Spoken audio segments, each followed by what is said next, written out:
Hi, everyone. Thank you again for coming tonight. Thank you for bearing us with the delay. It's partly because of the rain, partly because we had to get everyone to the chamber. The motion before the House today is this House would send its children to a private school. Sponsoring tonight's debate, we have ABC Language Schools in Cambridge. A warm thank you to them from us, and we hope to collaborate with them in the future, and we're ever thankful to them for their participation in tonight's debate. So just before going into the speakers for tonight's debate, I'll brief everyone on the rules, and especially with our new setup, which some of you might not be familiar with. So we'll have speakers speaking first in proposition, opposition, then again proposition, and in that order. But between each sets of speeches, we'll have a round of floor speeches. This is when anyone from the audience can raise their hand, and when I select them, they come up to the microphones on either side to make a speech in either for the motion or against it or in abstention of it. And this speech will be about a minute, and you would have to present your membership card to the vice president here. And please remember to collect your membership card after you finish your speech. So that's how floor speeches work, and we'd really recommend you to do one if you've never made one before or haven't been doing public speaking regularly. So the second main thing we do is point of information. So that is when any of the speakers are speaking, you can raise a point challenging their speech or raising a question to anything they're saying, or raising any valuable point that you see fitting to the debate at that point. So this is when you raise saying point of information or point sir or point ma'am or however you want to phrase it. And then you can state your point. Please wait for the speaker to accept your point, and then please wait for a microphone to get to you if possible, because so the live stream can capture it. And this can only happen outside the first and last minute of the speaker's speeches. So moving on from the rules there and to the main debate, I would like to introduce the first speaker from Team Proposition, Julie Robinson. Julie Robinson is the Chief Executive of the Independent Schools Council, representing over 1,300 independent schools, and former Education and Training Director at the Independent Association of Prep Schools. Without further ado, Julie, the floor is yours. Thank you, Mr. President. President, speakers, members of this union, ladies and gentlemen, the choice of school is one of the most important decisions parents can make for their children. They need to consider the quality of the teaching, the range of the subjects, and extracurricular activities. Are they in the catchment area of the school they want? Is it selective? Would their child get in? What can they do to improve their chances? And will it provide the right education for their child? Perhaps they can also afford the fees of an independent school, and so they have more choice. Now, if we have views on the independent versus the state sector, are there any circumstances in which we wouldn't want to do the absolute best for our own child, despite our politics? You might be told that there should be no independent sector because it makes the world worse. Indeed, my respected friend and author Mr. Vercake says in his book that private schools are to blame for world wars and even Brexit, and that the children who attend them should be prevented from attending the best universities like Cambridge to correct the social balance. You may feel that all education ought to be state education to level the educational playing field. Well, those are overviews of the general system. But let's remember the motion before us tonight, that this House would send its own children to private school. So you're voting for your own free choice to spend your money as you wish on ensuring that your child receives the best possible education. What qualifies me to commend this motion this evening is my life experience in both the private and state sectors of education. I attended a local primary school and then a secondary comprehensive school myself. By the time my daughter was born, I was teaching in an independent school, and then I was the head of 2 independent fee-charging prep schools, educating children from 3 to 13. So my daughter attended independent school to start with until she went on to a state-maintained boarding academy school. I'm a governor at both a state school and an independent school now. And my day job, as you've heard from the President, is representing the independent education sector nationally.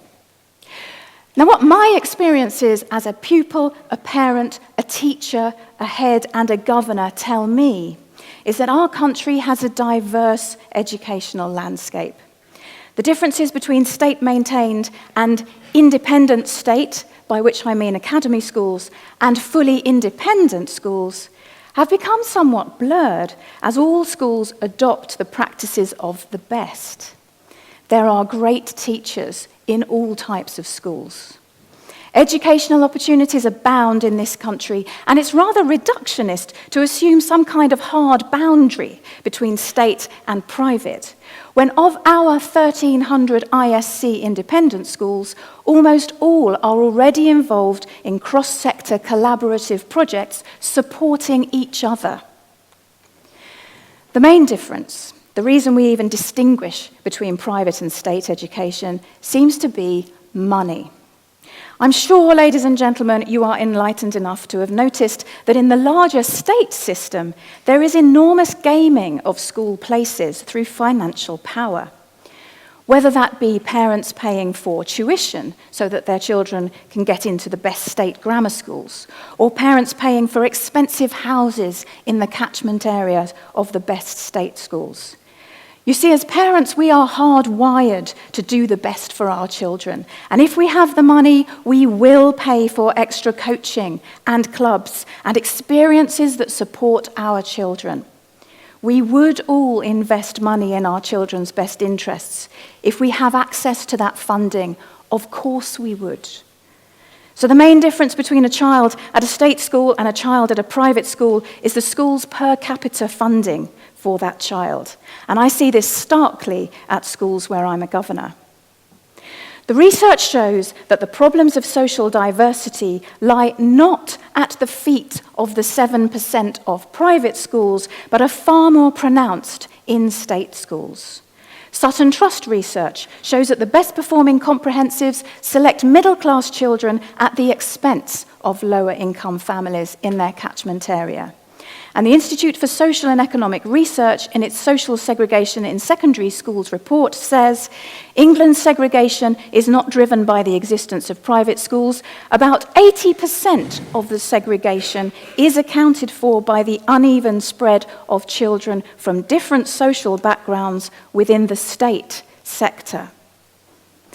In the private sector, you can find rich children, children of the wealthy. My apologies to those present. But you can also find Syrian refugees on free places, and you can find looked after children in social care, receiving life-transforming opportunities. So independent schools are supporting social mobility. So many parents who were not privately educated themselves are educating their children privately, around 40% in our schools in the independent sector. That's social mobility in practice right there. I've seen today's schools, and I've seen the facts. I would love every child to have an amazing education, wouldn't we all? Unfortunately, that's very expensive, and the government's struggling with funding right now. But state funding is for another debate. So I put to you that this country is far better off with a thriving independent sector than wasting its time attacking good private schools for ideological reasons. We would all like to see more upward social mobility in this country, but private schools shouldn't be considered the source of the problem of social immobility. Instead, they set an example for all to follow. The independent sector is very small in the scheme of things, but it educates 600,000 pupils at no cost to the state, saving £3.5 million a year. It pays £4 million a year in taxes and supports the employment of over 300,000 people across the country. It's a positive force for good, and as an export, it's worth some £930 million per year. The independent sector provides excellent innovations that then cascade across the state sector. It supports activities in the state sector. It operates as a control against the state sector, so you can see what's possible with greater freedoms in the free market of the private sector. We need more such schools. Private schools are a national asset. That's why Michaela School in Wembley, which is one of the country's best-known state schools, outside this school there is a huge placard saying, "Private school ethos." Are we really going to tell parents they're allowed to spend money as they choose on a car or a house, but not on their own children? And is it not unfair to define a pupil by school type? Just because you attend Cambridge doesn't necessarily mean you conform to a certain stereotype. And it's the same for private schools. Middle-class children in all types of school do better than disadvantaged children. Most private schools are not snooty and exclusive. Most independent schools are small, with only a few hundred pupils. They're non-selective and they're great little schools. Of course you would want to have the option to send your children there. Those of you who would oppose this motion need to think about whether this university, for example, is so different from private schools. Both privately owned by charitable organisations, not the state. Both now charging fees. Both using bursaries to lower the barrier for students from less prosperous homes. I say to this House, if you wish to send your children to private school, that's great for your children. You will be saving the taxpayer. Do what's best for your children, and if that means investing in their future, you have a right to spend the money available to you for that purpose. Many of you indeed are here because your parents did their best for you. You have amazing life chances because of that support from parents and schools and perhaps tutors and other paid-for educational opportunities. It would be madness to abolish private schooling for all the reasons I've set out. The sector is of so much value to our country, alive and thriving. Whether or not your child attends, attacking a few very good schools is not going to solve the wider problems in the educational system, particularly for the bottom 40% academically and socially. So think of yourselves, Cambridge students, willing to pay fees for your children to attend an educational institution which offers the best educational and social opportunities it can. This motion is about the right to choose, to invest in the future life chances of children in a school of choice. Therefore, vote for this motion. Thank you.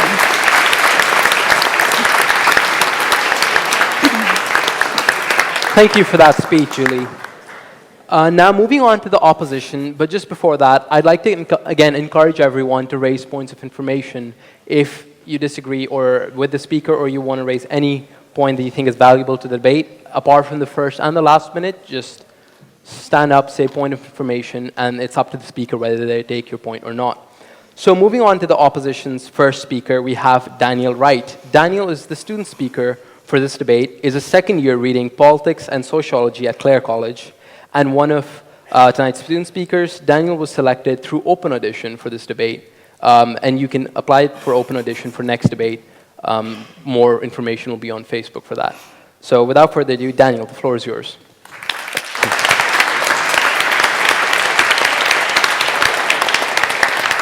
Thank you. Yeah, thank you everyone for being here, and yeah, thank you to the union for granting me the chance to speak in tonight's debate. I've been a union member since Freshers Week, actually, and I hadn't done anything like this, but I was so inspired by this motion because I really do feel strongly that this House should send a strong message by saying no, we wouldn't send our children to private school. Before I get into the main thrust of my speech, I'd just like to address some of the points raised by the proposition. And I have to say, I was quite pleasantly surprised by the sorts of things that they were happy to talk about. Financial power, support going disproportionately to the middle classes, limited choice of school, social mobility being poor, Cambridge being a lot like a state school. That's all the sort of thing I'd love to talk about, and I will get to it in the course of this speech, because I feel very strongly that our side of the House has the moral and the practical force on our side in those areas. At the heart of what I think is our argument is the idea of fairness. And people often say life isn't fair, and that may be true. But in some cases, and I think the British education system is one of them, life's unfairness is very much our own doing. We're all believers, I hope, in the idea of fair play, people being given an equal chance in life. As a wise man once said, we're all born naked and the rest is drag. We all start off equally, we're brought into this world no different from any other depending on our background. And it's on that basis, a common belief in the value of fair play and the idea of equal opportunities that I hope the House will vote with us tonight. So as you know, the question before us is specifically whether this House would send its children to private school, and we have to consider the dynamics of that choice and the consequences of that choice. Importantly for this debate, we are assuming that we have the choice to send our children to private school. And I mean, in a room full of Cambridge students, that might not be too much of a leap. Some of us here might go on to be some of the highest earners in the country. It might be a choice we might actually have to make. Judging by how my revision is going this term, I won't be one of them, but some of you will be. Some of you will be, and you'll have to make this important choice. But this is the beauty of the debate in the Cambridge Union. We all get the choice. We all get a vote. We have to recognize, it's all well and good having this debate in the Cambridge Union, but it is not a debate that will be taking place in many, or indeed most households in Britain in any given year. And why is that? I think we all know the answer. It's quite obvious. It's that private school is exclusive. There's immense financial barriers to attending, and so in the vast majority of cases, the choice to attend a private school is not the choice that's taken by families like mine, it's the choice that's taken by some of the richest families in the country, and it's a choice that is practically denied to the poorest. And that's by design. The system has it has bursaries, it has scholarships. There's been a move in recent years, but overwhelmingly, they do go to middle-class families. Yes, yeah.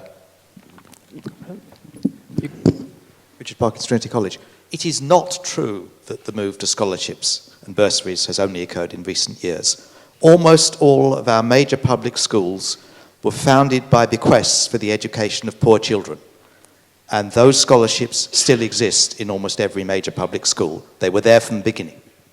Yeah, it's true that the private schools were founded, a lot of them were founded to be places to educate the poor, and a lot has changed. A lot has changed in recent centuries. As I was saying, the immense fees, they fund the system. Yes, they allow the per capita spending on students to be so much greater in a private school environment. But they also provide, a financial barrier to participation, and that's kind of the point.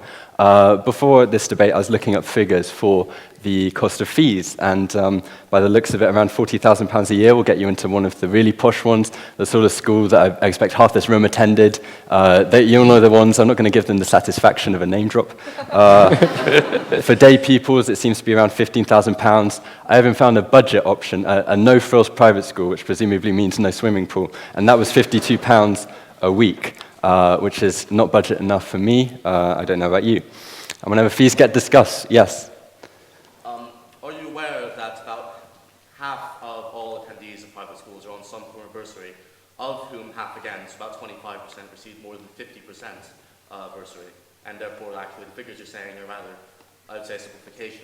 Yeah. I still think 50% of £15,000 is quite a lot of money, and again, it's the case that at Cambridge, we have the Cambridge bursary. I'm sure many of us receive it.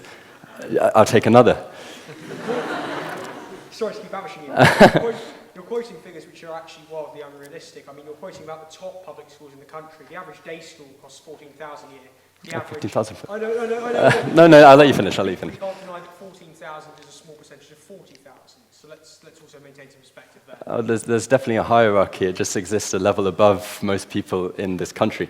So my household income, recently did my student finance. The deadline is fast approaching, so I'd urge you all next year, don't miss out. But my household income is assessed below £20,000, and people like to say people can make sacrifices to attend private schools. Well, I mean, the sort of sacrifices my mum might have to make to send me to private school would have been a bit extreme. Maybe heating, electricity, maybe skip rent a couple of times a year.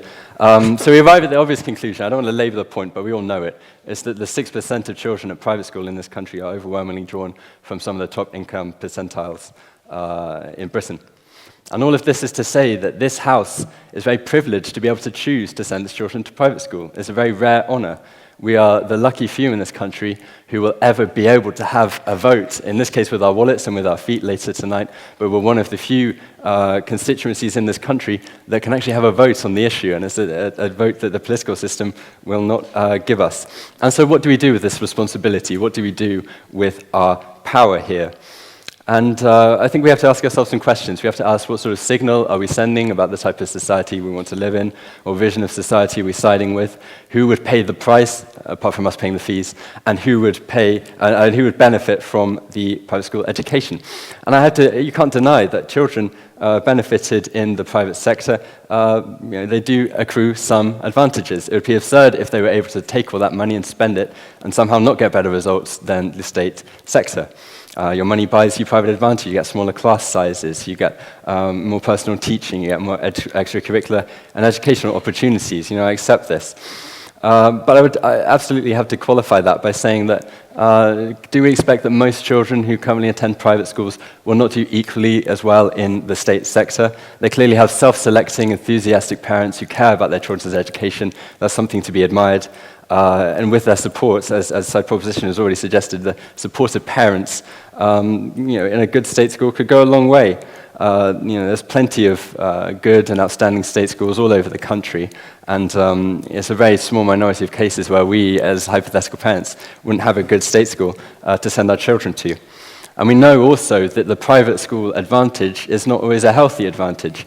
Most of us, and I'm aware of the irony of this next point, at Cambridge, but we've seen the ill consequences of not mixing with people from different social backgrounds, living in a sort of elitist bubble. I'm living it, and that's one type. I think we've all met the type of private school pupil who arrives. They have bags of self-confidence, and that's great, but they have very little self-awareness and very little kind of social sensibility in that way. And when we consider the signal we'd be sending, if we chose to send our children to private education, I think the case becomes even clearer. We'd be sending a signal that we believe our children, because of our backgrounds, would deserve a better start in life than the children of the poor, though we profess to believe they were created equally.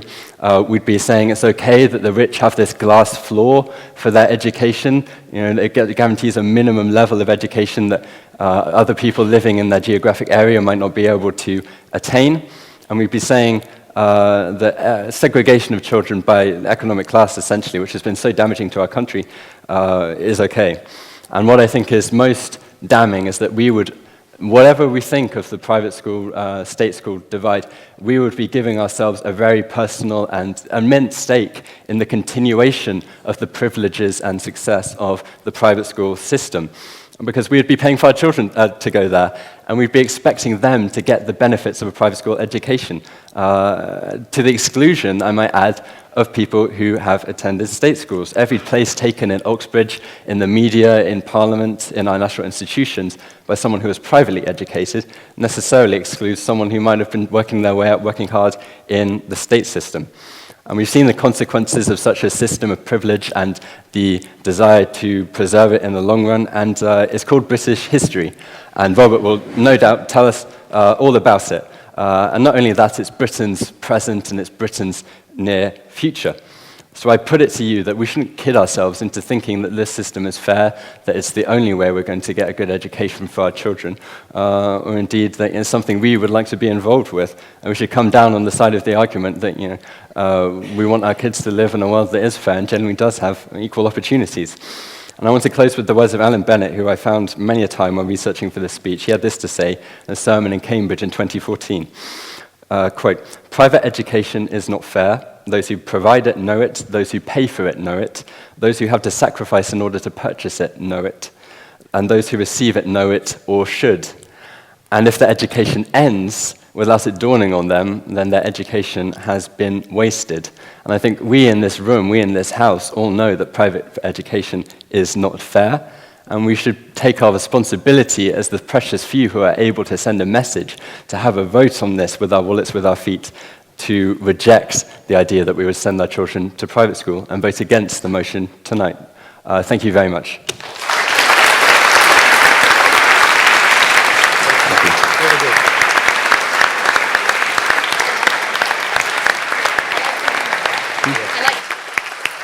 Thank you for that speech, Dan. Now moving on to a round of floor speeches before we continue on with the main debate. So we'll have speeches again in proposition, opposition, and abstention. We'll have 2 rounds. To remind the audiences, for tonight's debate, we have 2 prizes for the best floor speech and the second best floor speech. So the first prize is a cocktail masterclass for 2 at Tabush. The second one, quite ironically for this debate, is an engraved hip flask from the Cambridge Guild. So moving on to the floor speeches themselves, please raise your hand, ideally your membership card, and then when selected, bring it up to the Vice President, who will note it down for the minutes, and then make the floor speech to either one of the microphones. And please state your name and college before beginning the speech for the minutes. So are there any speeches in proposition of the motion? So back there.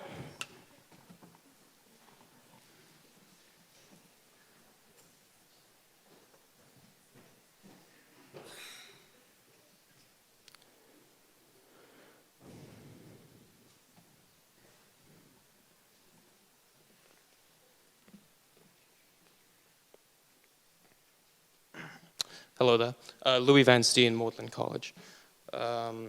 So I'd like to speak briefly about equality of opportunity, which was brought up by both sides. And you may be wondering why I'm standing on this side, but that will become apparent. So what I'd like to say is, are the opposition not merely, so especially in the early part of your speech, not simply conflating the larger issue at hand, being the general inequality of outcome, which crosses all domains due to the class divides into which people are perhaps inevitably born into in this country, which the proposition highlighted, rather than the inherently later choice in the succession of choices being already a product of the hierarchy of a range of decisions, which led to the parents making that choice up until that point.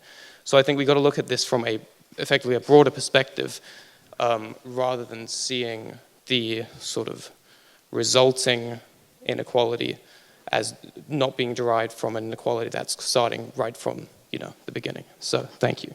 Thank you.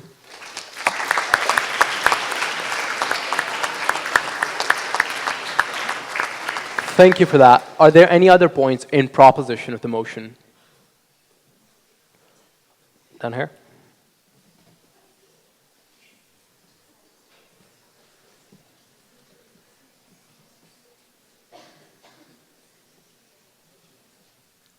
Richard Parkins, Trinity College. Mr. President, ladies and gentlemen, I confess to having gone to a private school. It got me into Trinity. My fees were paid by the state. That particular route into social mobility was abolished by Harold Wilson's Labour government on the grounds that it was, as our first opposition speaker would have it, inegalitarian. This debate is not really about education. It's about egalitarianism versus social mobility. Now, if you are in Cambridge, you are by definition inegalitarian. You could have stayed at home and saved yourself a lot of money in accommodation costs and gone to the nearest local university. So if you are really going to vote in favour of egalitarianism and against this motion, you're a hypocrite.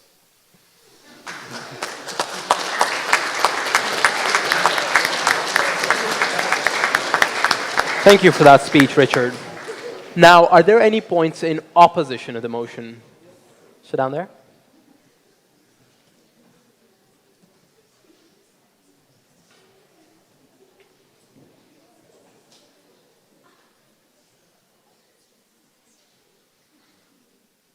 Good evening. Is that on? Yeah. Belle George, Newnham College.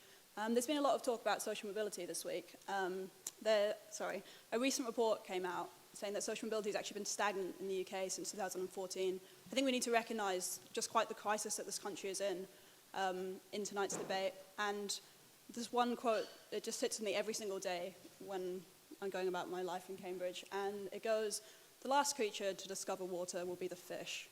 Implies that when you're so immersed in something, you simply don't see it. And that definitely applies to the privilege that comes from being at a private school. I urge you to vote not just with your head, but with your heart. Like, recognize the struggle that people are having that haven't been to private schools if you've been to one yourself. I know it's so hard.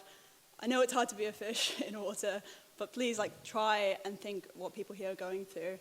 And I also encourage you to think about what the last speaker on the opposition side just said about the obliviousness that does come from being at private schools.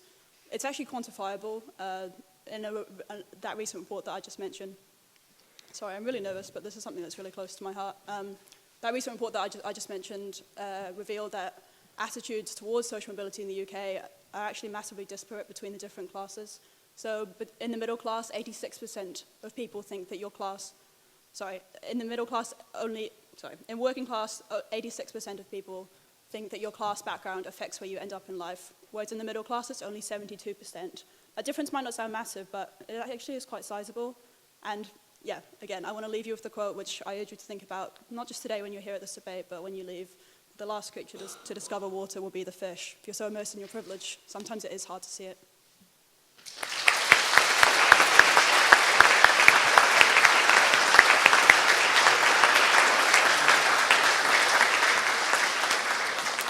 Thank you for that speech, Bill.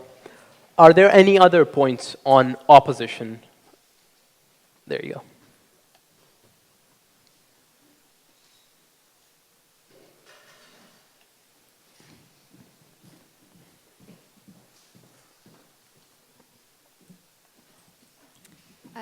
Ellie Wood, Newnham College as well. I would just like to remind everyone that, private schools continue to entrench privilege in this country.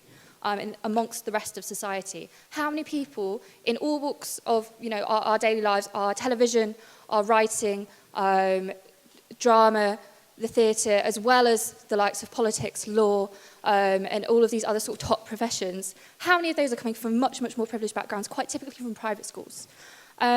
And if we think of the current state of our politics in particular, whilst there is some increase in the number of people from particularly working class backgrounds coming into politics, the vast majority of people who are there, particularly in our government at the moment, have no idea about what life is like for the rest of this country.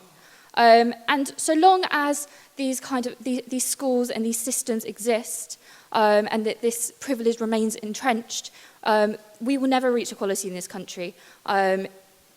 It doesn't go away just because, as you mentioned about politics and your actions in doing better for your own children, actions speak louder than words. Just because you're like, oh, well, maybe, private schools aren't that great, but I'm going to send my kids anyway, that doesn't make any difference. That just continues the system. And in terms, it's just lazy, frankly.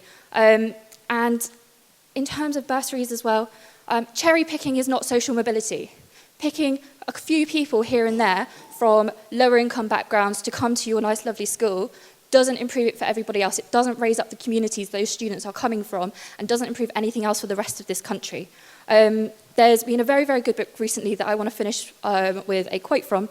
That is called Common People. It's an anthology of essays from working class writers headed up by Kit Duval. And is from a poem from a guy called Longfellow. And it's like this, this verse. They don't like it when we have knowledge, so they price us out of college. It's tough, we've had enough, and we are coming. That doesn't just apply to university. University is expensive, but private schools as well. If we're going to make any difference in this country, they need to end. Thanks.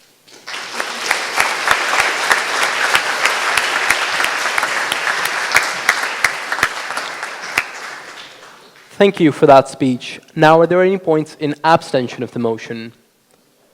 So if you disagree with both the proposition and the opposition, down there.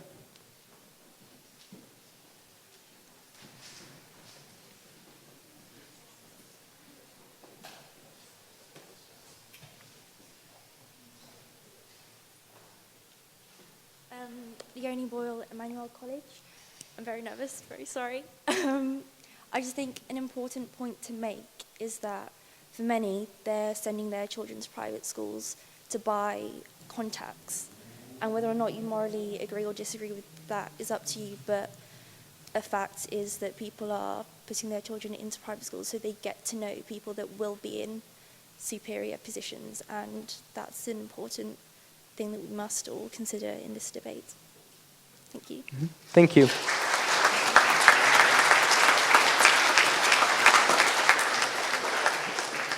Thank you for that speech. Are there any other last points in abstention of the motion? Any? Last floor speech?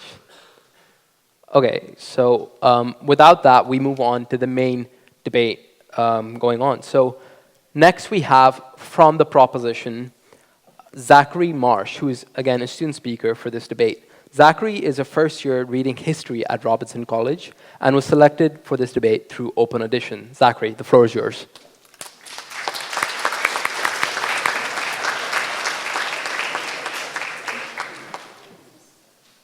I must have been 10 years old when my parents sat my sister and I down and asked if we'd like to have a look at a private school.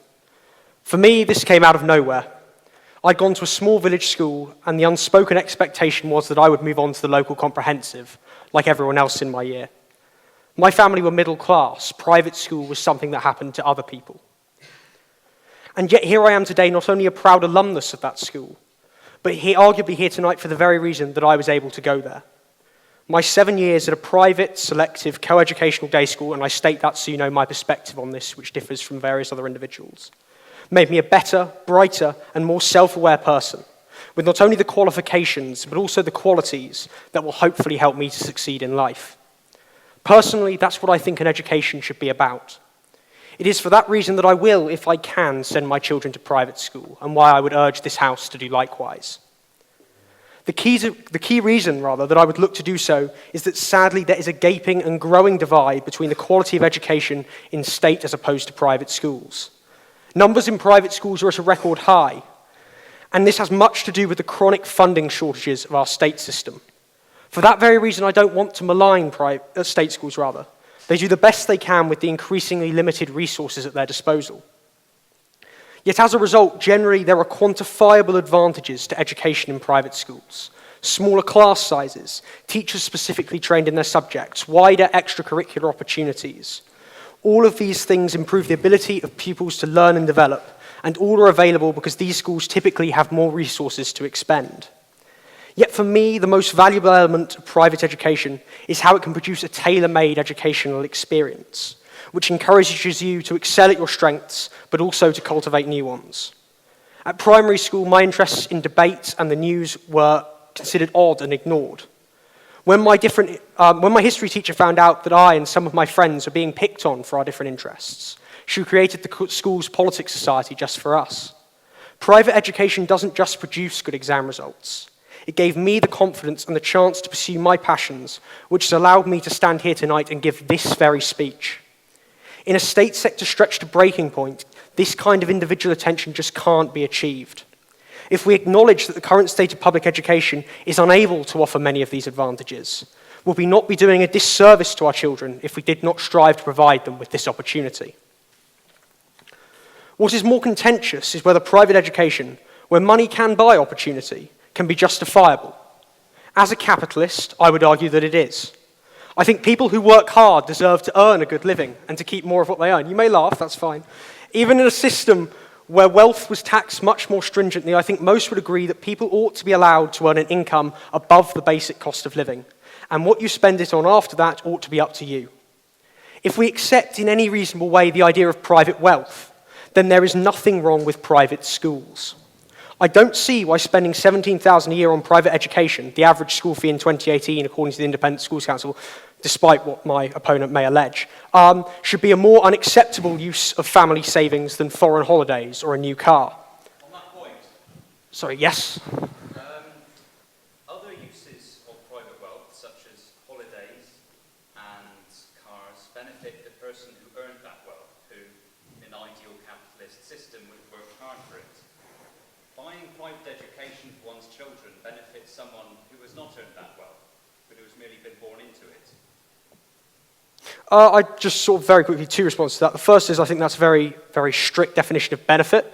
I think a lot of people would include the benefit to their children within, themselves. I mean, various people have said that altruism is inherently selfish, and I think there's something to be said for that because it ultimately makes you feel good as well. I think the flip side of that is the fact that also there are other options. I named some assets there specifically, but people who take that money and invest in genuine assets, shares, housing that they then rent out, that's even less beneficial to society because that just perpetuates their wealth, and that then gets handed down in inheritance. And as I'll come on to address in my speech, I think that giving your children an opportunity to be useful members of society is better than just giving them a lump sum when you die and allowing them to live a very comfortable life through no effort of their own. But anyway, what is more... sorry, I've just got to find my place. Personally, I'd rather people invested that money in their children's future, making them better workers for society at the same time, than simply squandered that wealth through buying material goods. The background of private pupils and parents are increasingly diverse.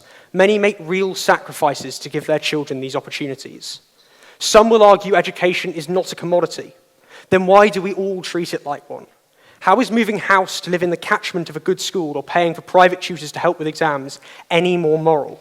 We shouldn't have to apologize for our natural instincts to do everything we can to help our children succeed. Critics may argue that part of this immorality is about private schools supposedly forming a snobbish elite, which they either disdain in principle or don't want their children to become a part of. I must admit that this view, wherever I've encountered it at least, has almost never been well-founded. I don't quite know what secrets people think private schools unlock. Secretive old boy networks and the like are unfounded stereotypes based on the very worst parts of our oldest public schools, worlds away from my experience and the vast majority of other private school pupils. I think this goes to the heart of a much more important point, that simply passively attending a private school does very little for an individual. You don't walk out magically transformed, your life guaranteed by some imaginary mantle of privilege you automatically assumed upon enrollment. A private school education offers opportunities. It is down to the pupils themselves to take them. Despite being a good student, I'd not even considered Oxbridge before year 11. Support from an amazing teacher and an atmosphere where people had such goals turned my new dream into reality. We all know the hard work it took us to get here, but such a future would not even have been on my radar without the confidence that my school had in me and gave me. The advantage of private schools is that they create an environment where it is much easier to succeed and develop, I'll grant you, but this is conditional on pupils in that system engaging with these opportunities. I also broadly called into question the idea that private education is about perpetuating economic hegemony. It's true that its education advantages can help when it comes to getting into top universities or having the qualifications for a high-paying job. But I'd argue that good private schooling actually produces altruistic young people who are as interested in contributing to society as earning a good living. For many of us, that comes from an appreciation that we are very privileged to have the family background and education we did, and a desire to put that to an end more positive than simple personal enrichment. At my school, I met far more people who wanted to be teachers and doctors than CEOs and bankers. Private schools actively encourage this behavior in their pupils, to volunteer in their communities, be responsible and active citizens, and to altruistically put making a difference above paychecks when it comes to determining future employment. There may be a worrying tinge of paternalism to this outlook, but I feel that whatever their motivation, an education that to an extent promotes setting aside economic self-interest can only be a good thing. And what if we were instead to send our children to state schools? I imagine that for the reasons I've already given, the opposition aren't entirely happy with the current state of the public sector. So I ask, how on earth is putting more pupils into an already stretched system going to help anyone? It won't only hurt our own children, but those already in the state system, with classes becoming even larger and resources stretched even more thinly. This comes, I think, to the crux of my argument. There is an educational crisis in this country, but private schools have very little to do with it. It's about funding. The vast majority of people who support private schools, myself included, don't do so ideologically. It's a choice parents are forced to make to give their children the education they believe they need. If we fund our state system properly, give teachers more control in their own classrooms, and empower parents to hold schools to account, we can produce a society where far fewer parents feel the need to take such drastic action. But as an individual protest, moral virtue signaling will achieve nothing besides denying your children the education you could have given them, biting your nose off to spite your own face. I look back on my years at school with great fondness. I came to this university not only armed with an impressive set of grades and a brilliant group of friends, but as a much more well-rounded individual than when I walked through those doors at the start of Year 7. I really do wish that the advantages of my private education were available to all, but sadly they are not. Yet intrinsically I would want what is best for my children. To not do so in my eyes would be a serious betrayal. I will use my own money how I like and for an investment which I think is not only better than the alternatives on offer for myself and my family, but for society as well. I can do so in the knowledge that private school won't make my children arrogant, snobby brats, but confident, compassionate individuals. I know they will be made to work hard to attain their dreams, but will have the support to achieve anything they want to. It's easy for young people, most of us several years away from parenthood, to be moralistic about this issue. But this is not simply a debating point. Families up and down the country, often of relatively limited means, fight tooth and nail to do the best they can for their kids. And so I believe that when the school forms do come, unless you are fortunate to be near a brilliant state school, of which there are many, but sadly not enough, that your decision to go private will be depressingly easy. Thank you.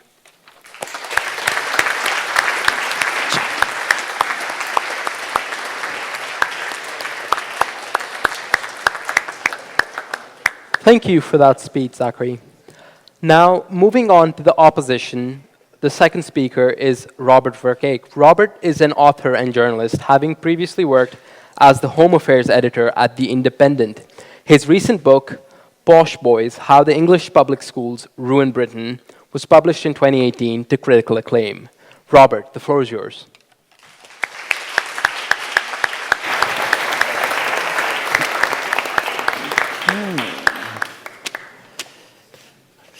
Thank you, the Union, for inviting me to speak this evening on such an important subject. Before I start, I'd just like to address Julie's point about my book blaming public schools on starting every world war. Obviously, I didn't make that claim in the book, but on Brexit, I will be returning to that shortly. Okay. So, look, we all want to do the best for our children. The instinct to enhance the life chances of our progeny is an extraordinarily strong one. We want to maximize the success of our gene pool. We want our children to do better than us. We want to glory in their achievements because, after all, our children are all that will survive us. So, if there is a system that guarantees success for our children for a price, surely we will pay that price. This hall is living proof of how successful that system is today. 40, maybe 50% of you have benefited from a private education.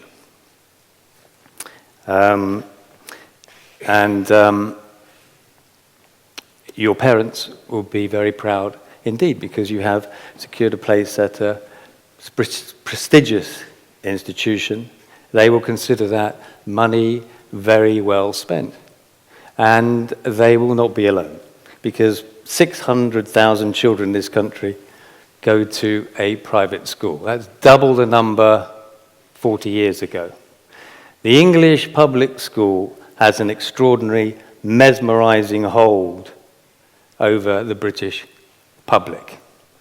For the last 200 years, virtually every prime minister in this country has either been privately educated or sent their children to a private school.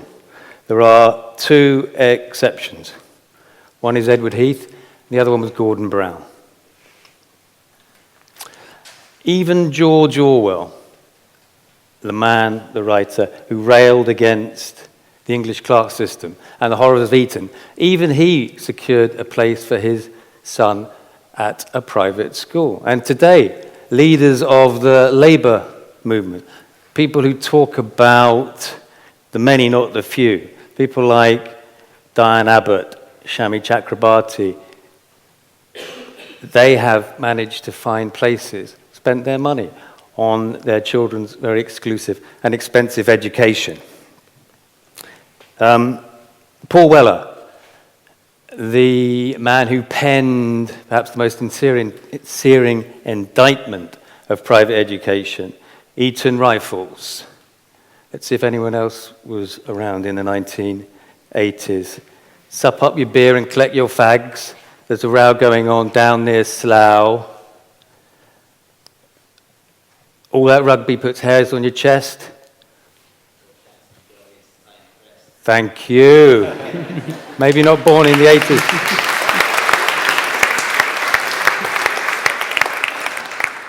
Even Mr. Weller, the founder of Red Wedge, even Mr. Weller decided to send his children to private school.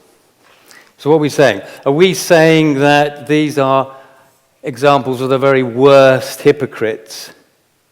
Or are we saying these are parents who have put their children's best interests in front of their own political beliefs? And surely people like me, am I not just an ideological zealot? Or what did Zach call me? A virtue signaller. Am I not just engaging in a bit of class warfare? Last week, a parent wrote to me after I wrote an article about how unfair public schools are because they don't perform their charitable function. You know, they receive all these exemptions as charities, but only 1% of children who go to private school are on free bursaries. This parent wrote to me saying, you are one twisted, sad individual. How dare you? How dare you tell me, who scrimped and saved all his life to send his kids to a private school to do better for them? How dare you criticize me? Well, I'm not criticizing the parent, I criticize the system. And the problem is that the whole debate on private education in this country is now so toxic, we'd rather talk about religion or politics than discuss private schools. And as a result, since the last war, successive governments have decided that private education is too sensitive a subject, so difficult, they put it in the impossible to do basket. But I say to you today that we do have a problem with private schools. And we do need to talk about it. And here's the nub. 7% of children go to private schools, yet they are grossly overrepresented in all our institutions. They have 74% of the senior judiciary are privately educated. 64% of the officer class are privately educated. Half of Theresa May's cabinet is privately educated. A third of members of parliament been to private schools. So what are we saying? Are we saying that wealthy people breed smart children? Are we saying wealthy parents breed the best candidates for the job? Or are there other factors at play? Well, obviously, there are other factors at play. And we've heard quite a bit from the other side about how much money it costs to send a child to public school. In this country, you can buy an advantage for your child over your neighbours. And the more money you've got, the greater that advantage will be.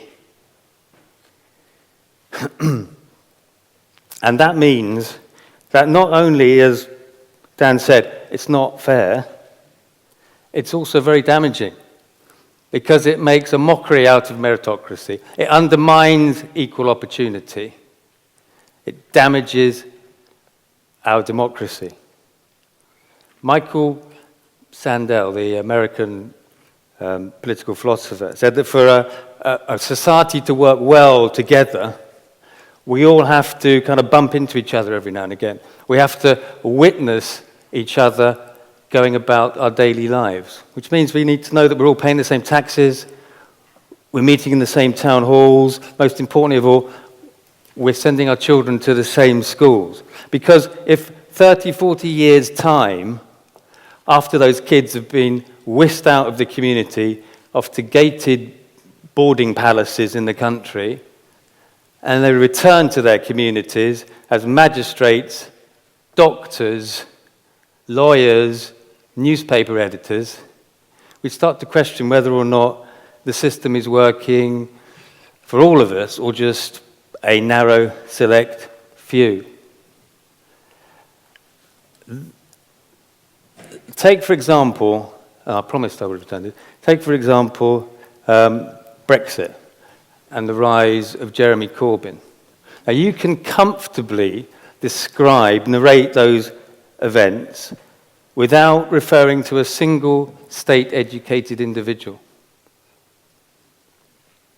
I think once you realize that critical events in this nation's history are being conceived and directed by people who are being driven by their own personal agendas and egos, which have been nurtured at schools, which make them very remote and out of touch with the rest of society. We have a right to question. We have a right to question the leadership of this country. We have to question the candidates. And I would argue that we need to consider other people. And why don't we start with the 4 million kids who are brought up in this country who live lives of relative poverty and will go to their graves never ever knowing there are institutions, charities called Eton and Harrow, whose sole purpose is to improve the lives of already very advantaged people. I say, let us send our children to the school where we want what we want for our own child, we want for all the children. Let this house, please. I do think there's an interesting point there. You said, let's send our children to school, and we'd like to send everyone's children. And I agree with that. But my argument, as you may have taken from it, is that my concern is the present and current deficiencies of the state system because of resource funding. Do you really think that the current state system as it currently stands is the place where you would ideally send your child? Because I think that's the argument I'm making, is that we're having to resort to these measures because we want to ensure a level of education which sadly isn't available to a lot of people anymore. I agree. Well, absolutely. I mean, I accept there are certain state schools where they are struggling, and you may not get a great education. But if we all pulled our children together, and if all the wealth and ambition and the pushiness of the middle classes was directed towards raising the standards of all our schools, I think that we would all benefit, particularly the wealthy, privileged kids who go there themselves. Because, and I will close now, particularly because this house is cash-strapped and probably can't afford to spend £250,000 on an education for its children. So by not sending them there, you're not only saving money, you're also sparing that child the guilt of knowing that all that money has been shelled out on their education, and yet they are destined to fail in most cases because they won't be Boris Johnson. They won't be Benedict Cumberbatch. And I know lots of children who've been through this experience and live with that kind of guilt live through that kind of guilt, and it ruins their lives because they consider themselves failures. I urge this House not to send its children to private schools, but to send its children to where all the other houses send their children, because it's good for society. Thank you.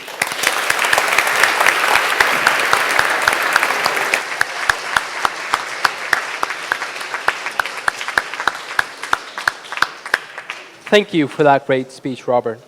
So before moving on to the final round of speeches in the main debate, we'll have another round of floor speeches.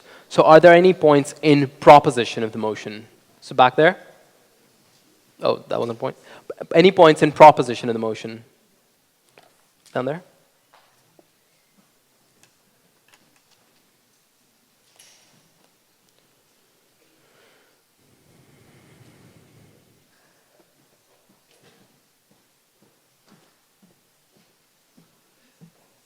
My name is Salal Bauer. I'm at Emmanuel College. And I just wanted to say that there have been many points, especially from the opposition tonight, about the fact that a lot of that private school is a privilege, and that a lot of people aren't privileged enough to even be allowed to make this decision. And I would agree with that point. And I think that it's not even a debate that we would like more people to be able to make that decision. But I don't think that's what the motion is about tonight. I think the motion is, given that we are able to make that decision, and given that we are lucky enough to be able to to make that decision and to send our children, not doing so would be an act of sabotage, especially given that anybody else in that position would do so. You're not helping society by not sending your child to private school unless everyone doesn't. And so if you have the opportunity, and if you are able to, if you don't, that's simply disadvantaging your child for no reason. Thank you.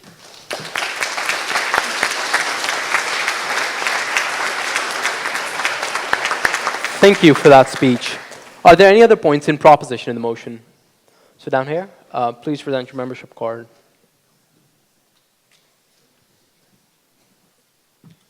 Andrew Osipov, Homerton College.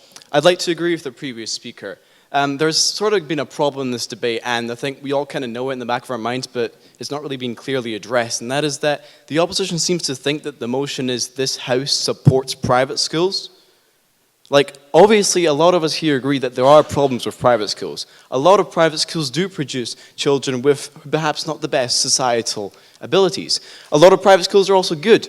A lot of private schools are much better at helping people with disabilities than state schools are. But also private schools help children to get into the elite and to prevent other children from doing so. But that's not the debate. The debate is whether you would, as a rational human being, give your child a better life. And I think everybody would be selfish enough to do so, unless you think that by somehow starting a grand social movement, you're going to be able to boycott these schools and then thereby change society. To me, that doesn't sound rational.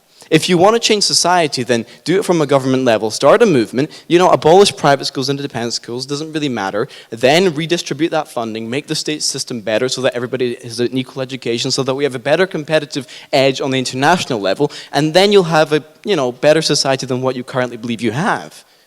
The debate is not about whether you support or do not support private schools. It's about whether you as a human being would give your child a better life. Thank you.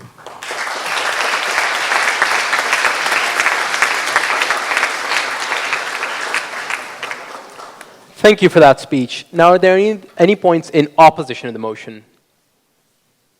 Lots of points. Back there.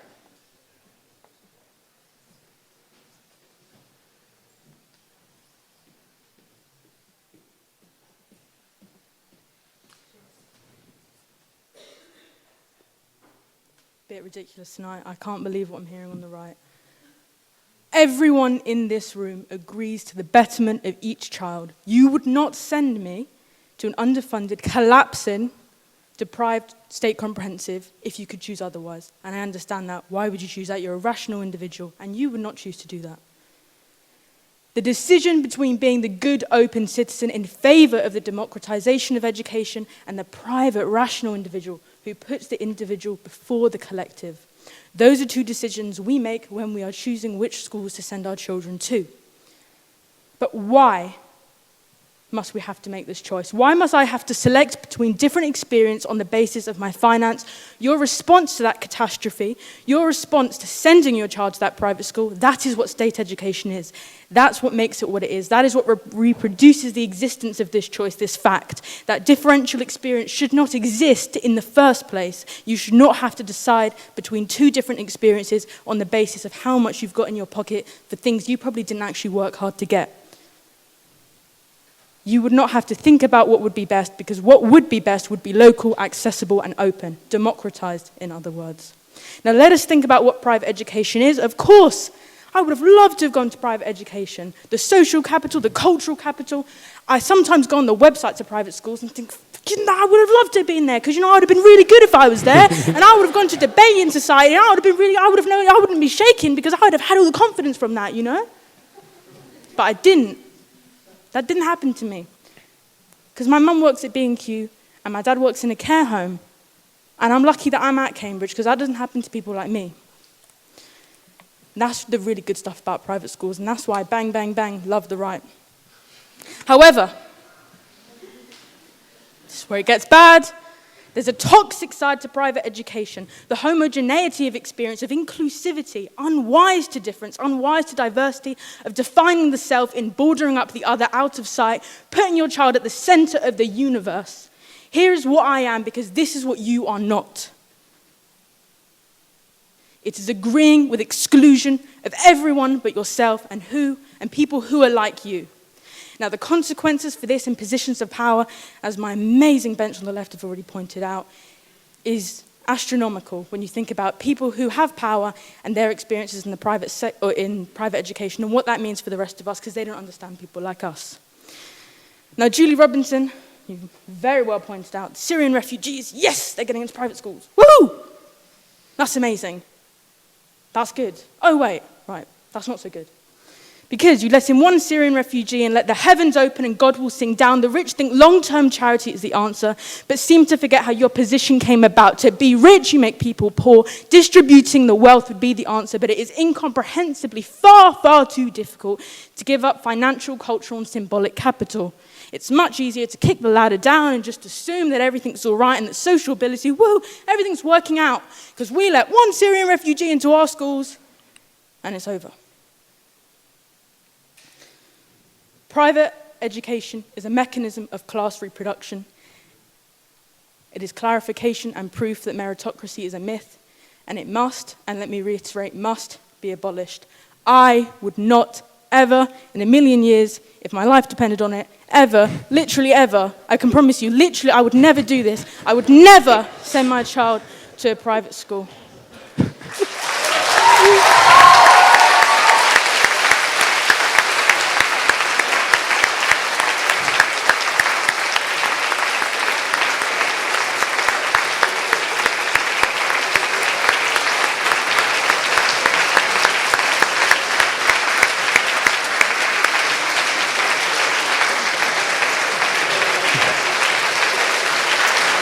Thank you for that speech.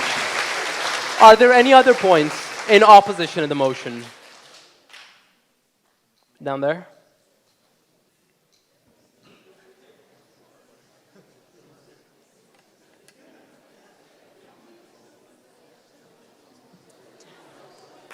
I'll warn you, I don't think I'll be able to follow that, so thank you very much. But the proposition and people that have sort of asked about it have talked a little bit about how the opposition have maybe neglected the exact debate that we're having tonight. This house would send its children to private school. And I agree, but I actually disagree on what's been missed. This house would send its children to private school. Most of the points that the proposition have made tonight have been about how, in general in the UK, private schools have better outcomes for children than state schools. And as a result, if you're rational, you're going to send your kids there. This house is in Cambridge. Cambridge is atypical. The state school system in Cambridge, I would argue, is comparable to the private schools in Cambridge. So if our child is playing with Legos in the floor over there, or reading Harry Potter in the seats up there, I would argue that it would be as good, if not better, to send them to a state school, given that that state school would be in Cambridge, where the system is, at the very least, comparable to the local private schools, and I would argue better. And I'd just like to get a little bit of thoughts about that, the local aspect of that, because it is this house that we are talking about today. Thank you.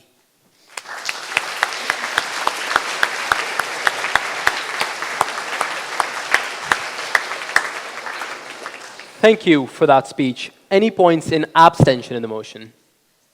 Down there?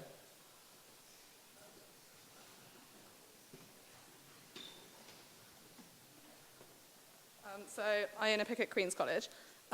My thought on it basically is it's this house, we're all 20-year-olds, we're not having kids right now, most of us probably. How can we possibly vote on what we'd be doing with our children when we have no idea who they are or where we'll be when we're having children? That's a twofold problem. Firstly, it depends on the child. If my child has special educational needs, I probably won't send them to a state school, even though I'm state school through and through, and I hate private schools, because the state schools that I'm from have no support for special educational needs children. If my child has severe special educational needs, they might need a member of staff that state schools can't afford. That's a very unique case, but it's a case that us as parents might have to make. Similarly, what if our children have like a big passion for dance or music or sport, and they want to go to a special school, again, even like a smaller possibility. But if your child wants to be a ballerina, for example, which I mean, they could be, that would be like 8 hours of dance training and schoolwork on the side. You can only get that at specialist schools. Those specialist schools are only independent. That is a situation we will not know our answer to until we have that child sat in front of us. The second part of that question is what our geographic location will be. Like, as the guy that just spoke touched on, some schools have access to much better, some areas have access to much better state schools than other areas. If you're in a geographic location that has access to grammar schools, the likelihood of you sending your child to a grammar school over a private school might increase. A lot of the grammar schools in the UK are better, or at the very least comparable to a lot of the private schools. The Cambridge admission stats that say we've like had loads of state school increase, if you look at the line, actual state schools like state comps is this, state grammars is this. Clearly state grammars have better outcome than state comps. Why wouldn't you send your kid to state grammar? It's free. You get all of the like benefits that you get from like private schools. You get smaller class ratios, better teaching, better educational resources, and you get lots of money to spend on other things. The second part of that is, what if you live in, like I'm from Devon, we don't have grammar schools, that's out of the option. Okay, what if you don't have a private school near you? What if your only choice is to send your kid to a state school? I'm from a rural area, the only private school near me is an hour and a half's drive away every day. If I want my child to go to that school, they either have to drive for an hour and a half every day, which given private school working hours would be like a very, very long day. Most of the kids that go to the private school near me get up at 6, or they'd have to board. Do I want to send a 7-year-old child that I want to support in their education, as you said? Like, most successful children have parents that are invested in their education. Is it investing in someone's education if you send them off and don't see them for a whole academic year? So, yeah, my point is, I abstain in this motion because I don't think any of us are in a position where we could say with any degree of certainty what we would do with our children. The motion is a hypothetical one, and as it's a hypothetical one with so many variables as to where we would be and what our children would be, the motion should be changed to whether we agree or disagree with private schools as a concept, as a social thing, and not as a choice for our individual children. Thank you.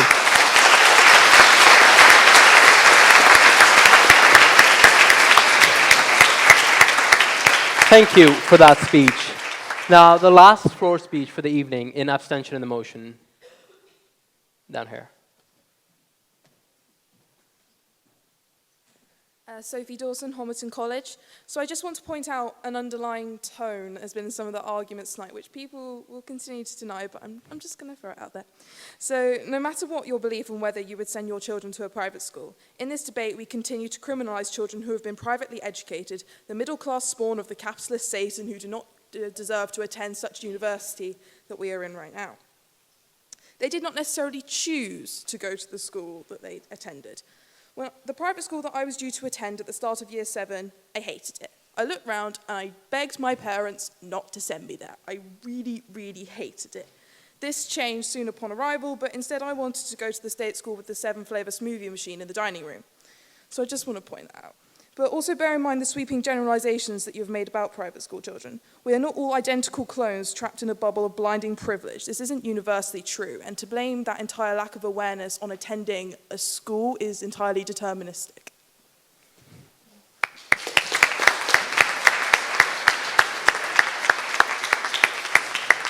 Thank you for that speech. Moving on to the main debate, last speaker from the proposition we have, to close the proposition's case, Clarissa Farr.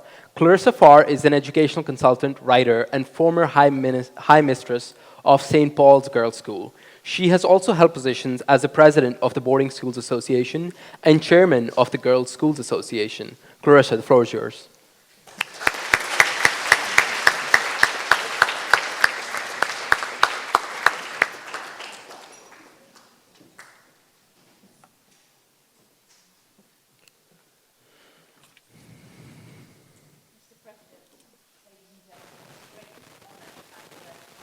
Be here this evening, and they say you should never perform with children or animals. I would add Cambridge undergraduates to that list, and of course coming last, all the good arguments have already been made, but hey, I shall do my best.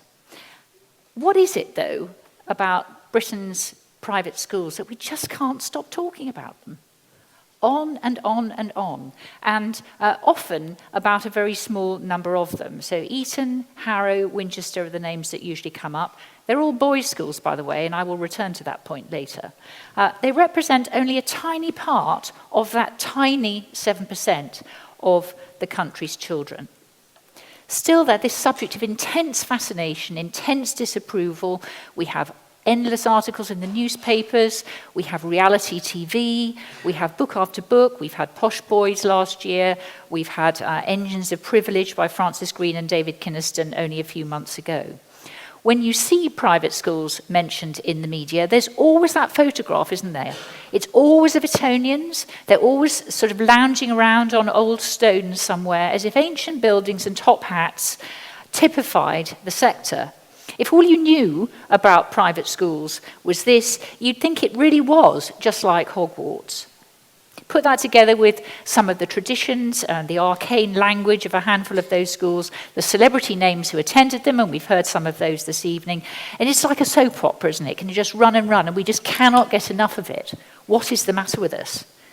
I am not here tonight to advocate for those schools, although, by the way, I think there is a strong case to be made for them. Not because they don't deserve it, but because my experience of education has been very, very different. I did attend a private school myself, a small rural school. As a teacher, I've worked both in the maintained sector and the independent sector and overseas in Hong Kong. And most recently, as you've heard, I spent 21 years as head of 2 girls' schools. And all that composite experience has informed my view of private schools. And it's a world away, what I have known is a world away from that stereotype. Private schools to me are modern, they're innovative, they're challenging environments, they're acutely aware of the need to be contemporary, they are anything but complacent, and they are all the time addressing the issues that I think matter to you, the post-millennial generation represented in the room tonight. So to me, I agree with those others who said this evening that tonight's motion shouldn't really be whether we want private education for our children. And indeed, the opposition have done nothing but say how fantastic private schools are, actually. Everybody has been saying how desirable they are. So that's really a bit of a no-brainer. Of course you would want excellent education for your children. We should be asking how education of that quality can be made more widely available and how that can be there for everyone. And I'm just going to touch tonight on 3 facets of private schools as I've known them, and things which perhaps haven't been mentioned quite so frequently this evening. The first of those things is independence, and I really prefer to talk about the independent sector than to talk about private school. Private school, it sort of drawbridges up, let's keep everybody out, let's keep it all for ourselves. It's got all the wrong connotations, which are not, for me, the principal characteristics. That independence is really, really important. Teachers in independent schools, teachers where I've worked, love being able to use their skills, to use their creativity, to innovate. They are far less confined by government policy, by narrow directives, by the kind of instruction that really is politically rather than educationally motivated. They're able to set aspirations really high. They're able to inculcate a growth mindset. They're able to devote their time to a broad range of extracurricular activities. They're not having to be part of the dumbing down of the curriculum for political expediency. Just take one example. In 2004, I think it was, the decision was taken to remove modern foreign languages from the core curriculum post-14. Can you believe it? So after the age of 14, it wasn't necessary for you to take a modern foreign language.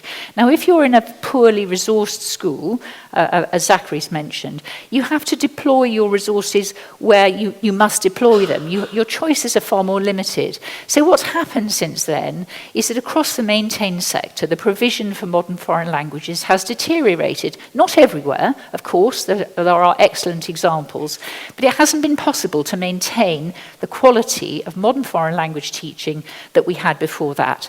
And I can tell you now, I was hearing this morning in Oxford, that if you want to get into Oxford easily, maybe the same here, languages is the subject to apply for, because it can't get enough applicants. There aren't teachers and there aren't candidates now coming forward to study languages. And that is why, because of that disapplication in 2004, the independent sector has been free, has been independently able to deploy its resources differently and to protect those subjects much better. So it's created a greater divide where none needed to exist.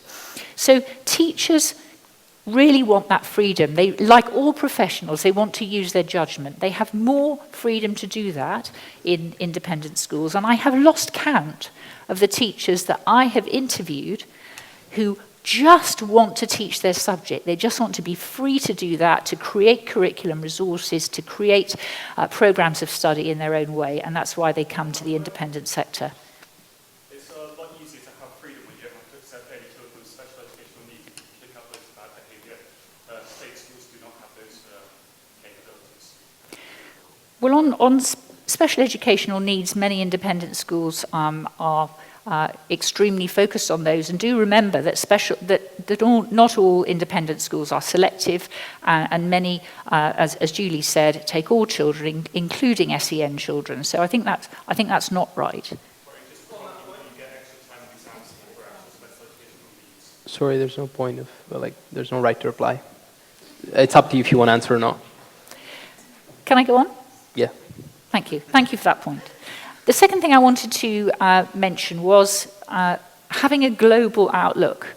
I think debates on education can become very closed, and this whole obsession with sort of 3 or 4 private schools really does make us look inward, I think. And one of the characteristics of independent schools is that they do have a global and international outlook. Teaching languages obviously is one thing, but I think we think about our schools as places which encourage the making of connections around the world. Many independent schools put a lot of effort into creating relationships with other schools in other parts of the world, for cross-cultural exchange, for student exchange, for teacher exchange, so that we can learn from good practice in other jurisdictions, and we can enrich our practice that way. Since leaving, and we've heard also about independent education as an export. Since I left headship, I've been working in international education. And I can tell you, if we think independent education is attractive here tonight, and we all do, all of us, around the world there is an insatiable appetite for the academically demanding but also wide-ranging education, which is seen as typical of the independent sector in the UK. It is a key national export, and we're only beginning to see the tip of the iceberg of how far that is going to go across the world. So there's something good about what we're doing, and aspirational parents the world over want a piece of it. Yes?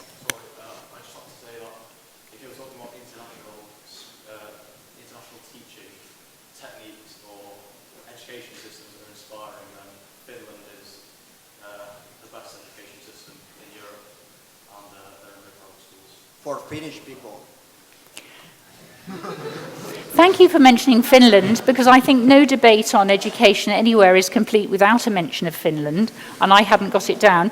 One of the reasons their system is so successful there is that teachers have so much autonomy and there's so little government interference, which I think, so thank you for mentioning that. Now, it very much supports my earlier point.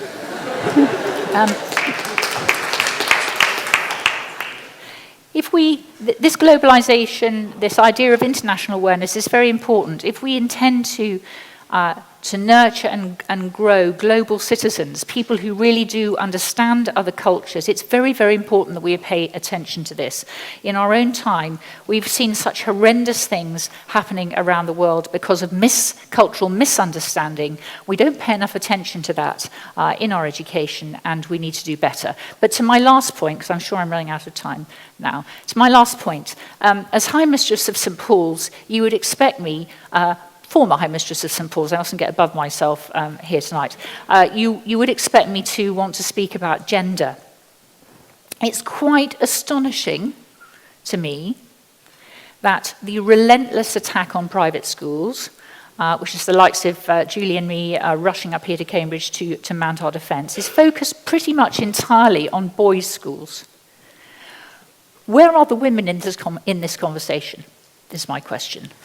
In Robert's book, Posh Boys, which is a great read, I do recommend it, there is only one mention in the index of girls' education. Only one. While we hear all about the leg up that private education can give a young man, I'm quoting Robert here, there is very, very little mention of girls. And when we do get to the advantages it can give a young woman, the example is Kate Middleton, and the advantage, the educational advantage that she got was that she found a husband, quite a powerful one. So, was a border. So, I just want to come to men now as a subject.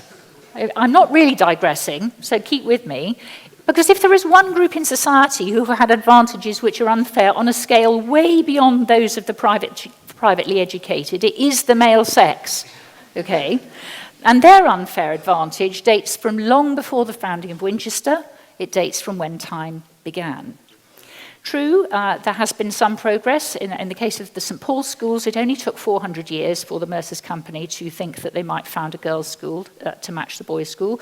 Obviously, we've caught up since then. And so I'm not saying that it's all bad, but there is a huge, huge issue still of gender equality in society today. Women needing to take their place confidently, centre stage with men. We've had 3 women stand up tonight and apologise for being nervous before they started speaking. And I heard over dinner that we've had to introduce special characteristics to this debate to make sure that women have the confidence to stand up and speak. So even in Cambridge, amongst you incredibly intellectually gifted people, there is still an issue about that. And I'm sure you know that in the workplace, in terms of pay, in terms of promotion prospects, there is a massive issue still to bring the playing field level for women. The dominance of the private schools in the judiciary, which Robert mentioned, is much less of a scandal than the dominance of men in the judiciary and in all sorts of other walks of public life as well. Where am I going with this in relation to the motion? Well, where I'm going is that the girls' school movement, which is very, very much focused within the private sector and within the Girls' Schools Association that we are both aware of, there's a key engine there driving change for women through research, through the relentless advocacy of the achievements of girls in girls' schools, through the foregrounding of the achievements of women who've been girls' school educated. This is a very, very important 21st century mission. Girls' schools are not a thing of the past, as they've sometimes been painted. They are the answer to how we're going to deal with this glacial pace of change in society. So a very particular role of the private sector is the promotion of women's interests. Sorry, did somebody? Yes. Yeah. Yes, I was just wondering why you're so wholeheartedly throwing the support behind these institutions when there's such an enormous gender imbalance. Would you not maybe then support closing some of the boys' private schools in order to bring about Well, boys' schools, of course, usually end up taking girls in the end to improve their exam results. I mean, we've seen that.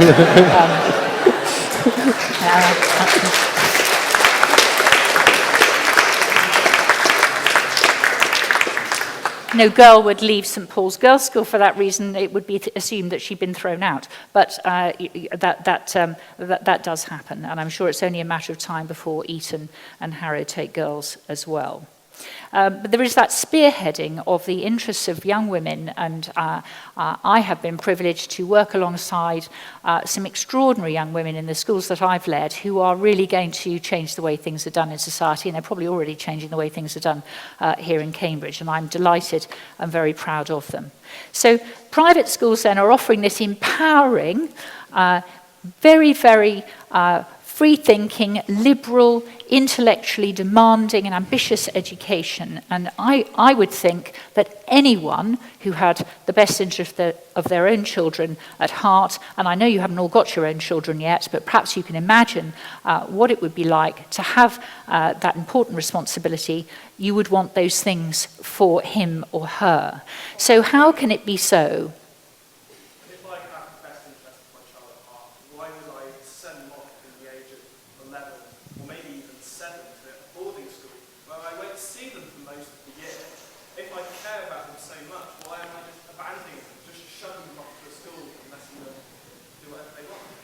Well, boarding, thank you for that. I mean, boarding is a separate issue. When you are a parent, you may not think boarding is such a bad idea, actually.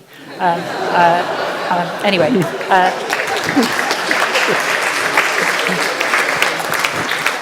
I just want to finish with one example, one anecdote, really. Shortly before I left St Paul's, I attended a dinner at which the speaker was a former pupil of my school who had attended on a bursary. And she stood up and addressed the parents there and said this: "My education at St Paul's has been the most incredible and life-changing gift that I could ever have received. The most incredible and life-changing gift that I could ever have received. I cannot imagine any parent who would not want their child to have an education which felt like an incredible and life-changing gift." So the kind of qualities that we find in the best...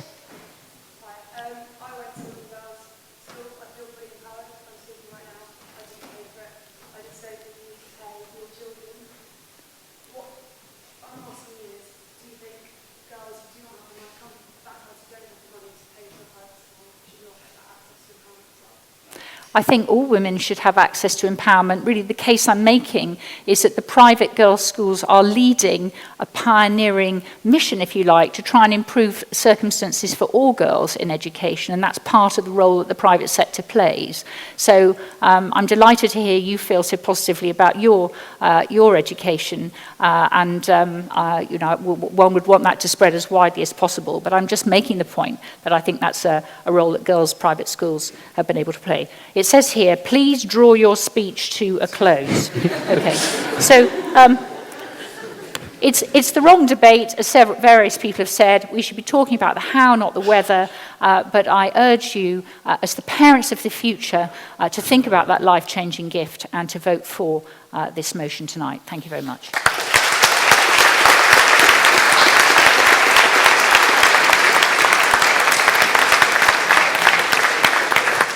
Thank you for that speech, Clarissa.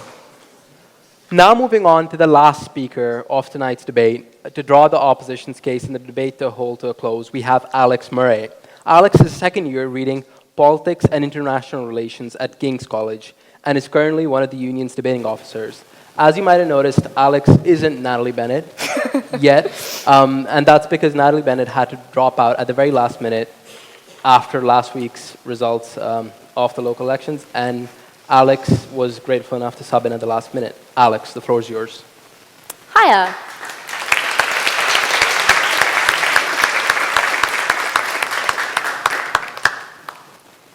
So I'm going to start this speech by telling you all something that I usually prefer to keep on the down low, which is that I did in fact go to a private school. I went to a very nice, very academic private school, in fact, in the heart of London. And the reason that I normally try to keep that on the down low is that if you go about publicising that, people tend to think that you are, to put it delicately, a bit of a knob. And I'm going to talk in my speech about why people think this. I'm going to talk about why a lot of the time it's a lot more true than we'd like to admit, and I'm going to explain why I therefore don't think that it's in your family's or your child's interest for you to send them to your schools. And to the last speaker who complained that we haven't been talking enough about girls in this conversation, rest assured that I did go to an all-girls school and that those experiences will be forming a large part of my speech. I would also respond that you say that we're uplifting all girls, but I think that in reality we're uplifting a small handful of very privileged girls, and that it's a bit idealistic to think that that is going to help all women in all of society with their diverse experiences, which aren't realistically represented. So there is this kind of tension we've had in the debate so far, because some people think it's kind of about the abolition of private schools, and some people think it's about your individual decision as a parent. So we've had this kind of different sides from the different arguments from the two sides. So my side has made these brilliant arguments about how this is really bad for social inequality and it's bad for all of society, and I really could not agree more with those arguments. And then from the other side, we've mostly heard, with some exceptions, about how it's bad for your child and how you should think about your child in this decision when you're choosing where to send them to school. So I'm going to come back to this idea, but for now, let's say we accept it, and let's say that the only thing you should care about when deciding where to send your child is what is best for your child and your family. And I'm going to explain why I think that in almost all cases, that isn't a private school. Most of my responses to the things we've heard will be kind of mixed up in the speech, and I'll highlight them as we go. But one thing that kind of stood out is that we've had this idea from the first speaker, the second speaker, and also a little bit the third, that there's this idea that, you know, we're saving state schools money by taking private school students out of them. We think this is not really a very good argument, because we think that realistically, if rich people's children aren't going to the public schools, then they have no incentive to give money to those schools, and they have no incentive to support candidates or policies that are trying to make life better for people in those schools. Like, we are talking about literal millionaires here, billionaires even, and it only takes a few £1 million donations to make up for the education of a whole lot of people in state school. No, thank you. Please don't think I'm rude. That's just kind of how I'm sorry.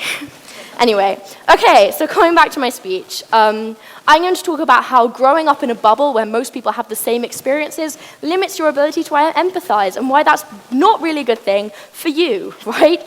But first, let's kind of discuss the environment of private schools, because we have very different ideas of what they look like on either side of the house, right? So I would just like to stress, which I think maybe has kind of gone unaddressed so far in this debate, that if you go to a private school, if you send your kids there, you have to be really rich, right? Like, we can debate about how much the figure might be, whether it's 15,000 or 40,000, but we can all agree that if you have that much disposable income, probably for several children, then you're very rich, right? You're not just like slightly wealthier than average, you're like can buy pretty much anything you want rich. We've also had, no thank you, we've also had this idea of like bursary students and how like people who go to private schools aren't that rich. We can again debate about the exact number. My research suggested that only 1% of people have assistance with their fees, but we all know that it's a very small percentage in our heart of hearts, because if it was a large percentage, they wouldn't be able to afford to offer the services that these schools offer. And so when you have a small minority of people on bursaries, they're going to feel like outsiders, and they're not going to want to speak up and like tell people, hey, you're being a knob, because they're probably not going to be integrated into that environment. And like when you're a teenager, we'll remember it, some of us still are, like you low-key hate everything about yourself and are insecure like a lot of the time, and you normally don't want to stick out. So no, I don't think bursary students significantly change the culture of these schools. So let's think about how your empathy develops when you grow up in this environment. And by the way, I'm aware that like a lot of people in this room are going to think I'm attacking you and saying you're bad people. I'm really, really not. I'm going to try to emphasize that throughout my speech, but please just try to like listen to me and give me some credit, because that's not the argument I'm making. So realistically, emotions play a big role in the decisions we make and who we actually care for. We like to pretend we're rational, but that's not really true, right? And you can see this based on like who we in the West give money to and like which charities we give money to. We give much, much more money to cancer charities every year than we do to malaria charities, even though you can save a lot more lives with money in malaria charities than you can in cancer charities. That's because realistically, probably none of us know someone who's been affected by malaria, but probably all of us know someone who's been affected by cancer. And so decisions aren't as rational as we think. And what we know and what we've seen in our friends' lives and our lives makes a massive difference in how we act. And that same argument is true when we look at schooling, right? If you think about the kind of issues that you have faced, that your friends have faced, those are the things that you're going to understand, that you're going to relate to, and realistically, that you're going to care about, right? Like if all your friends get the new iPhone model every time it comes out, you're probably going to struggle to understand people's experiences with austerity, for example. Even if you're trying to, it doesn't mean you're like a dick and you're like, hey, I'm rich. But like, you're probably going to struggle to make that connection. And that is literally just human nature, right? And this leads to extreme behavior. And we've heard from the second speaker and even the third speaker that like this doesn't happen and this idea of private schools with their lad culture isn't real. But it definitely is, at least in some cases, because I've seen it, right? Like at the end of our Founders' Day, people used to go out drinking. And in separate years, people were chanting, we are the 1%, heinous, and we pay your benefits, arguably even more heinous, right? Like this is the kind of behavior that is upsettingly commonplace at these elite schools. And you don't even have to take my word for it, because you can see it in Cambridge in the actions of our drinking societies, right? Like, these are the kinds of people who are most likely to go on and think it's really funny to burn a £50 note in front of a homeless person. We all know that happened. I'm not making this up. Okay. Oh, and also, like, there are lots of people who are bystanders in this situation, so I would also suggest that their sense of empathy is not as good as we would like, right? And I'm aware that this is one end of the spectrum and that this is not the majority of people, but I think looking at that one end of the spectrum tells you a lot about the rest of the spectrum, right? And so these people then go to university and they make friends with the people they can relate with, who are probably also people who went to private school. And they grow up in those circles, and then they probably go into politics or the city, and they continue living in those circles, and then they send their own kids to private school, and the cycle continues in this way, right? And this means that it is possible for people to go throughout their whole lives without developing a fully functioning sense of empathy and without understanding what so much of the country is going through, right? And like, I would say that this isn't good for your child, this isn't what I would want for my child, but it's also not the kind of child that I want to be producing and sending out into the world. So when I decide where to send my children, that will play a really big role in it. Okay, so let's talk about what makes people happy, right? Because I think our society likes to pretend that it's like academic success, and I think at Cambridge we also get that message like much more than we would like. But I would argue that it's not academic success. I think it's about emotional connections. I think it's about having healthy relationships. And I think that this is massively helped when you have a fully functioning sense of empathy and when you're able to relate to people around you instead of 7% of the people around you, right? And like, I would even argue that you can change your career and you can change your qualifications later in life, but I think the personality that you develop during your formative years matters and is quite difficult to change. So I think that's a very serious consequence that we should be thinking about when we're deciding what happens to our children, right? So I think this is a really long-term thing that we're looking at.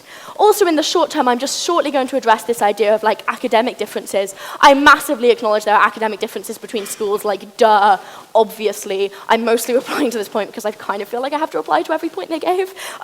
But I would argue that along with the things that you get in academic cultures, you also get some negative things. Again, we see that in Cambridge. We see the mental health issues that crop up when you feel like you're competing against your friends and when you feel this pressure to achieve. And not to be personal, but at my school, the rate of eating disorders would shock you and revolt you. And this is, again, something that I would not want to send my children to. Like, I think that realistically, if you sat parents down and if you said, do you want to send your children somewhere where they will get lower academic qualifications, but where they are probably more likely to develop strong, long-lasting relationships with the people around them, and they are probably less likely to develop an eating disorder, I know what I would choose. And I think most parents, if they thought about it that frankly, would consider their decision very carefully as well. No, thank you. Sorry, you seem great. Oh, hi. Sorry. Cool. So now I'm going to come back to this kind of this framework I set out at the beginning of the speech, where I said I'm going to talk about what's best for you as a parent. But I'd like to point out that the material of my partners is still really relevant, because I think that when you as a parent are making decisions for your child, you should also be caring about society, right? Firstly, because that's what I call being a decent human being. And we've heard some arguments from the opposition which revolve around like ideology and capitalism, and we can choose and do whatever we want, and you can't limit our rights. This debate is not about limiting your rights, And I'd like to point out that just because you can do something does not mean that you should do something. And like, I think I have the right, no one's going to stop me if I want to go home and be rude to my mother, but I think all of us would agree that that's probably not something I should do. So I think this stuff about like rights and liberty is not really relevant to the debate.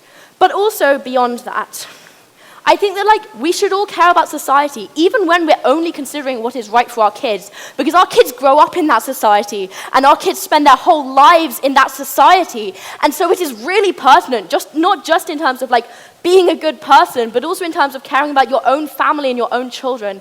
I really think we should be considering society as well, which is why the material my partner's brought you is so relevant, right? Julia, who's not here, RIP, began this debate by telling us all how important education is. I would agree, I think we all agree in this room, like we're at flipping Cambridge, we understand that. I'm going to close the debate by reminding you of that.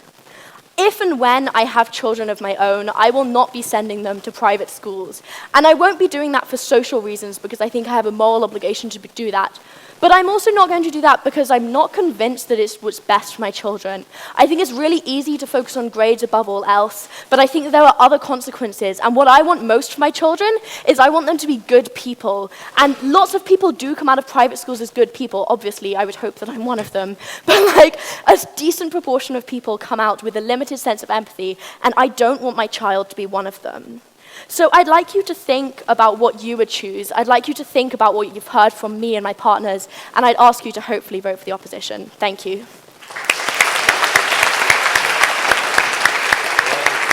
Thank you. Thank you for that speech. Thank you for coming to tonight's debate. And before we go, just three main things. Firstly, a big thank you to our speakers for tonight's debate. Julie had to go early to catch her taxi, but again, thank you so much for them for coming and sharing their experiences and perspectives. Secondly, thank you to everyone who made a floor speech today, especially those of you who did it for the first time, as well as people who made points of information today. Thirdly, thank you to our sponsor, ABC Languages, for sponsoring tonight's debate and making it possible. Fourthly, we'd like to thank the AV team up there who made tonight possible, the stewards who were able to facilitate this, and also the Easter team who organized tonight's debate. We'd also like to thank one of the Oxford Union who came to tonight's debate, and we hope to sort of facilitate the relationship further. Lastly, I'd like to thank you, the audience, for coming to tonight's debate, bearing up with us despite the delay, despite the bad weather today, and we hope to see you at our coming events. Secondly, moving on to the coming events. Tomorrow we have a rag auction at 7, so if you didn't catch that May Ball ticket yet, maybe this is a chance. On Saturday morning, we have a panel on Is Wellness Making Us Sick? And this is featuring some Instagram fitness influencers and a really good talk with free food and drink. That afternoon, we have a Mario Kart tournament for those looking for distractions from exams. On Sunday, we have at 6 p.m. a performance as well as a talk by Sigrid, an international pop star. On Monday, we have a panel on Power to the People, and on Tuesday, we have Rose McGovern as a speaker event, who is influential for her role as an actress, but also an activist in the Me Too movement. And the next debate on Thursday will be This House Would Rather Be a Gold Digger Than a Corporate Hack, and is the comedy debate. I'd like to remind the audience that applications for the ENDS committee of the union are still open for organizing the Freshers' Ball in Michaelmas. Isn't much work at the moment, so don't worry about exams. Third point, results will be announced in the bar. Here at the union, we vote with our feet. So if you are in favor of the motion, please go through the door on the right. If you are against it, the door on the left. And if you have no stance on it, the door in the center. The floor prizes will be, for floor prizes, we will contact you.